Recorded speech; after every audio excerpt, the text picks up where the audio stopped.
இந்த சொர்க்கத்தில் வசிக்கிறவங்க குற்றவாளிகளிடத்தில் வந்து கேட்பாங்களாம், மா சலக்கக்கும் ஃபீ சக்கர், உங்களை நரகிலே சேர்த்தது எது என்று கேட்பார்கள். உடனே அந்த நரகத்தில் வேதனையை அனுபவிச்சுக்கிட்டு இருக்கிறவங்க சொல்லுவாங்க, காலு லம்னக்கும் மினல் முஸ்லிமீன், நாங்கள் தொழுவோராக இல்லை, நாங்கள் தொழக்கூடியவங்களா இல்லை, நாங்கள் வந்து ஏழைகளுக்கு உணவளிப்பவர்களும் இல்லை, வீணான வீட்டில் ஈடுபட்டோருடன் நாங்களும் ஈடுபட்டோம். வீணான காரியத்தில் ஈடுபடக்கூடிய இப்போ இந்த உலகத்தில் பார்க்குறோம்ல, தேவையில்லாத விஷயங்கள்லாம் ஈடுபட்டு இருப்போம், அதற்கெல்லாம் முக்கியத்துவம் கொடுப்போம். ஆனால் தொழக்கூடிய விஷயம், தர்மம் செய்கிற விஷயம், இதிலெல்லாம் நம்ம வந்து மூக்கு நுழைக்கிறதே கிடையாது. அது என்னமோ நமக்கு தப்பான விஷயம் போன்று நம்ம எண்ணி கொண்டு இருக்கிறோம்.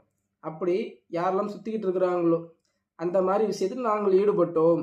வீணான விஷயத்தில் கிளப்பு அப்படி இப்படி சுற்றுறது, கடத்தூரில் நிற்கிறது, கூட்டத்தோடு ஆண்கள் பெண்கள் எங்கெல்லாம் சூழ்ந்து இருக்கிறார்களோ அங்கே போய் கலந்து கொள்வது, பார்ட்டியில் கலந்து கொள்வது, இதே போன்று செய்யக்கூடியவர்களும் நாங்களும் கலந்து கொண்டோம்.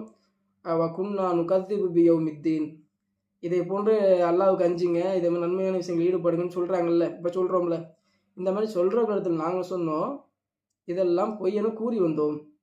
இந்த மாதிரி தீர்ப்பு நாள் ஒன்று இருக்குதுல்ல, அது பொய் என்று சொன்னோம். தீர்ப்பு நாளை பொய்யென கூறி வந்தோம். எதுவரை தெரியுமா?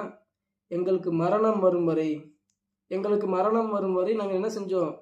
நாங்கள் இந்த காரியத்தை செஞ்சோம், இதனால தான் நாங்கள் இதே மாதிரியான இடத்துல இருக்கிறோம்னு சொல்லி அவங்க பதிலளிப்பாங்க.